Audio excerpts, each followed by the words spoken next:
House Administration Committee holding a hearing today on reforming congressional stock trading laws. To talk about this is Congressman Brian Steil. He is the chairman of the committee. Good morning to you. This has been a perennial for a long time, Congressman. A lot of folks have been talking about this, debating it. How much closer are we to something meaningful happening here?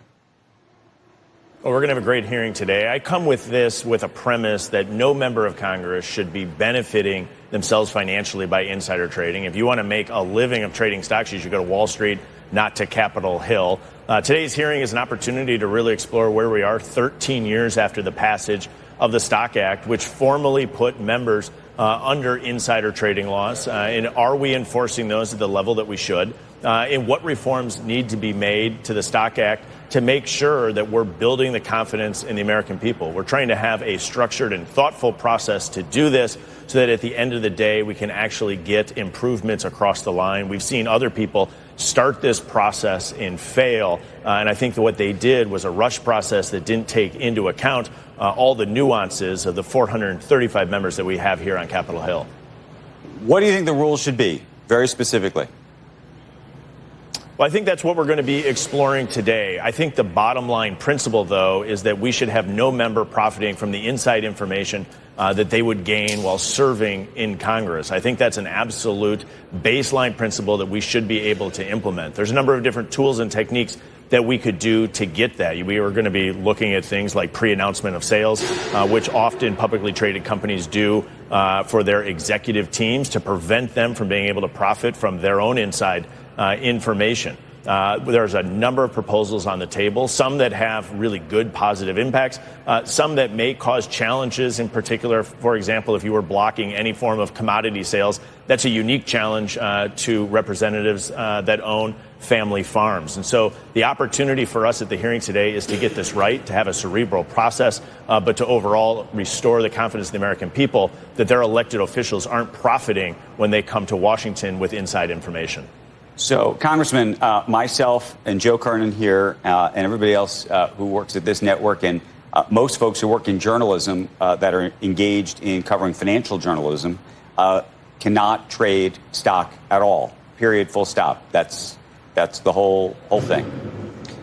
I don't think that you're prepared to do that. Am I right?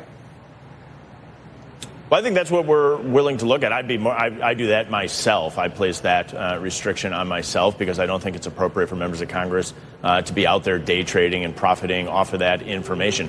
Can we get 218 votes to get this across the line in the House? Can we get 60 votes in the United States Senate to have this signed into law? So there's a pragmatic approach that I want to take rather than simply putting forward legislation that simply dies on the vine. And so what we have seen, in my opinion, is a rush process previously that is good to put on paper. But what I would like to do is get to the end of the day here with legislation going across the line to move the ball forward.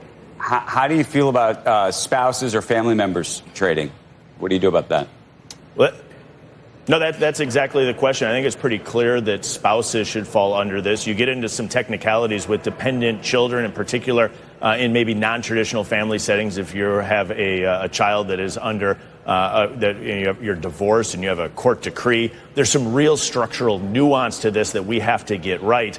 But at the bottom line, I think is actually pretty clear, is that individuals shouldn't be profiting off of their inside information that they may gain here on Capitol Hill. And so we have a huge opportunity in front of us to make dramatic progress in this area. And it's why we're trying to have a cerebral process, do the hearing today, flush out those nuances so that we can get across the line a product that actually dramatically improves the Stock Act and instills confidence with the American people. How do you feel about blind trusts? You know, my view on blind trusts is blind trusts are shockingly have 20/20 vision. And so a blind trust works really well in a general sense. But if you have an individual who is unethical, then the blind trust actually causes a lot of concern. I'm of the broader view that a disclosure regime is better than a blind trust regime. And I say that because I think the American people want to know what their member of Congress is doing at an absolute minimum. Then they can hold them accountable. The blind trust, in theory, works really well if you have fully ethical individuals. However, you had an unethical individual, they would use that to make trades that would not even be disclosed to anyone. And I think that's actually kind of dangerous. And then finally, Congressman, who do you think should police all this? Well, I think it's a combination of Congress itself through the Ethics Committee, but also the United States Department of Justice.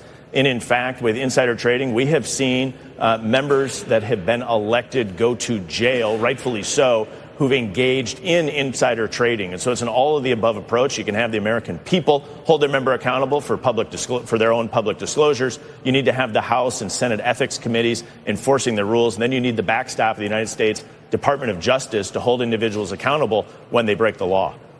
So, Scott Bessent. What's that? Congressman Scott Bessent said, basically echoing what you said, there's no such thing as a blind trust. That's why I sold all my stocks beforehand. It really is, I guess. No such thing. Yeah, yeah, go ahead. Yeah, that's the real concern. I mean, a blind trust on paper sounds really good, and it works if everybody involved in the blind trust has an absolute ethical core and does nothing wrong.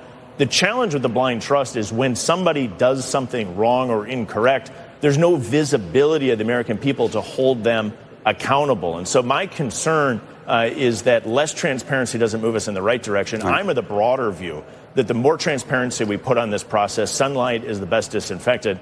That is our absolute baseline minimum to move us forward. But again, I think we really have an opportunity to reform the Stock Act and make improvements so that we have more confidence that members are not profiting off of insider information when they arrive on Capitol Hill. Congressman, I'm going to give you an idea because we got to go to commercial break. I've always thought that one of the easy ways to police this, once you've actually set up the rules, hopefully, is actually that you put some of the onus actually on the broker-dealers. You could have the SEC oversee it, and you could have a group of anyone who's described as a politically exposed person would have to be looked at differently by the broker-dealer who's actually allowing the trading to go on, and they would have because it would be on them. There would be a huge policing system to make sure it works. This one man's view. We'll be adding that to the hearing today. Would hate that. Okay, I'll talk to you soon. Thanks. All right, coming up, President Trump.